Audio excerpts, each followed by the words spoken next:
Serba Dinamik Holdings Berhad, an international energy engineering service provider, is positioning itself into a multinational company by expanding its presence overseas.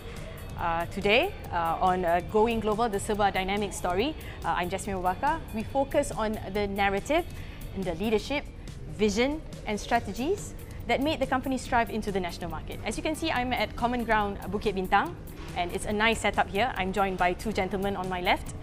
We have Datuk Mohd Abdul Karim Abdullah, Group Managing Director and Chief Executive of Serba Dinamik Holdings Berhad. And on my far left is Kalaikovan Anthony, Vice President and so Chief Technology Officer with SDIT. So today we're talking about disrupt and stay ahead. Okay.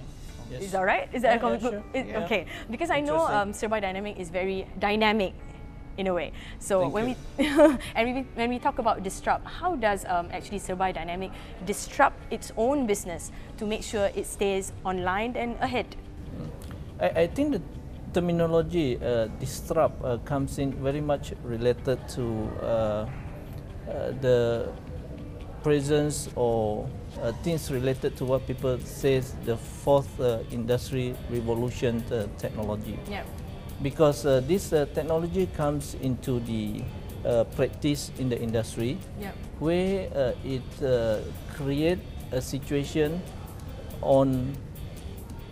in a situation where what I'm trying to say is in a situation where human being become a competitor to the technology itself, and as a result of it, it disrupts the opportunities for human being.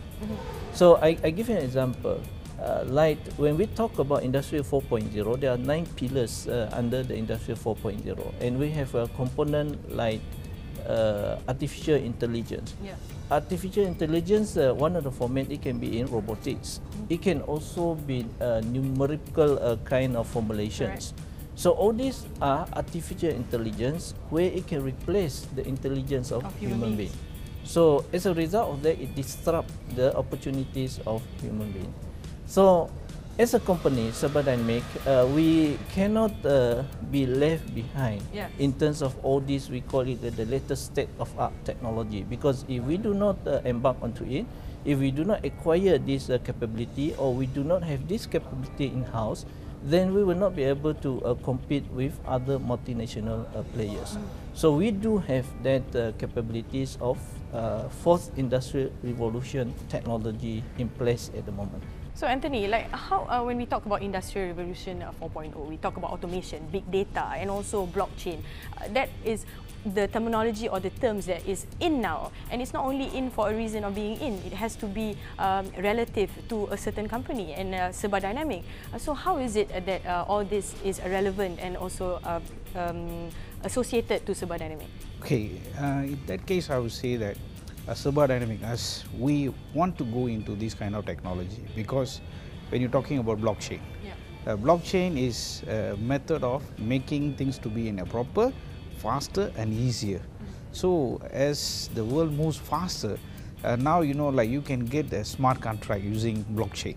So that kind of smart contracts can be approved within like 10 hours of time, which takes around weeks and 2 weeks in the previous way of execution.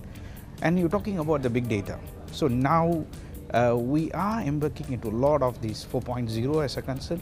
So we have a lot of data that we collected, and we make it as a big data process in order to benefit our customers, and also make it as an intelligent process, so we run in an AI.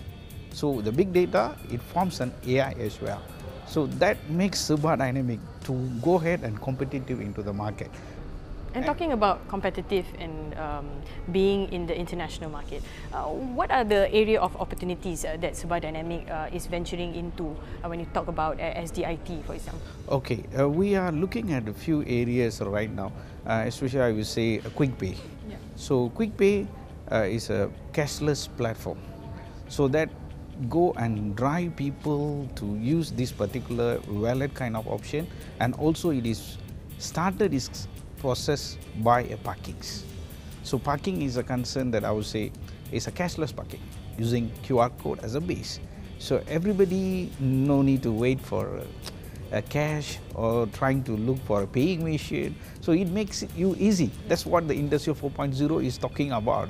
So this kind of technology can drive SDIT and into a different kind of a company by itself. And it is talking about big data, it's talking about intelligence to analyze this data and give you more opportunities for people and as well as the owners. And listening to you talking about making it easy for people, it shows that Serba Dinamik also takes into relevance about how people lead their lives, for example. Like a lot of people talk about safety, not carrying cash in their handbags. And I also know that you are also venturing and you've been in the market in Indonesia for about 10 years. Can you share a little bit about being in Indonesia, Serba Dinamik being in Indonesia, and how is it relevant to the Malaysian market, and what are the differences there are in Indonesia and Malaysia that we can interrelate to get more opportunities for Malaysia to adapt Indonesia's style and vice versa?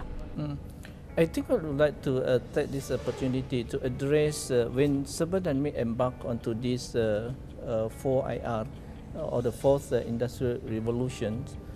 We are looking at using this technology. Number one is to improve the efficiency, and second is to improve the productivity, and thirdly, like what Anthony has mentioned just now, the blockchain technology is very much needed to protect the technology that exists from being hacked or from being stolen by various unintended or unfortunate kind of people who wants to hack into the system.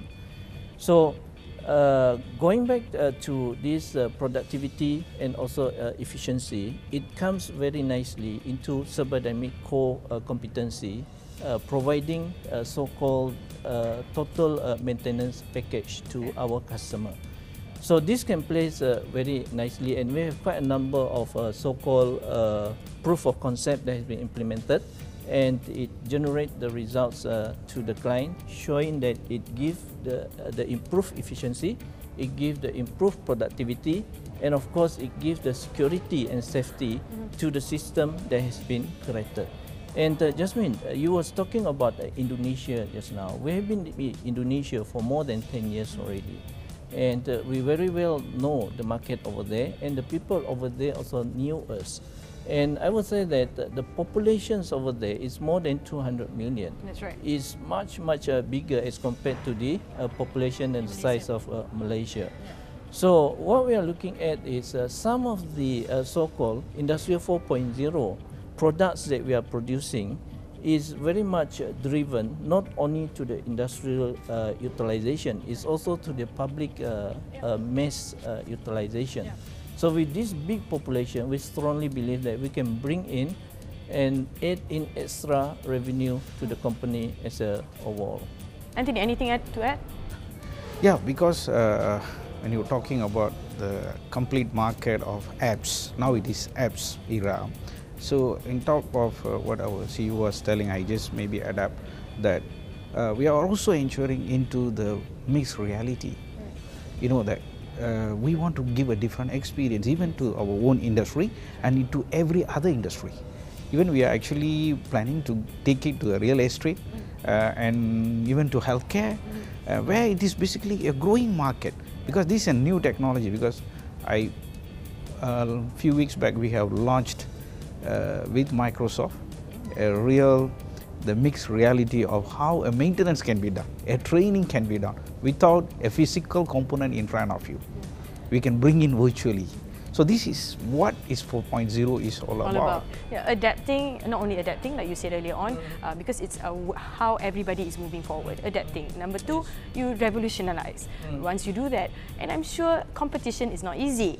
So how are you future-proofing all this? Because like I said, you know, competition is out there, and competition is healthy because it somehow or rather pushes you to elevate to bigger and a higher scale. So how do you future-proof all this? Very right, that's what you have mentioned, Jasmine, because if we look at what is going on around us, Malaysia, we are talking about Industry 4.0, but in other part of the world, for example in Europe, people is talking about Industry 5.0 already. And a lot of people now is talking about smart city. Yeah. And smart city is incorporating in element which goes into the industrial 5.0 already. So what I'm saying here is, if as the Malaysian entity we does not move fast, then we will left behind.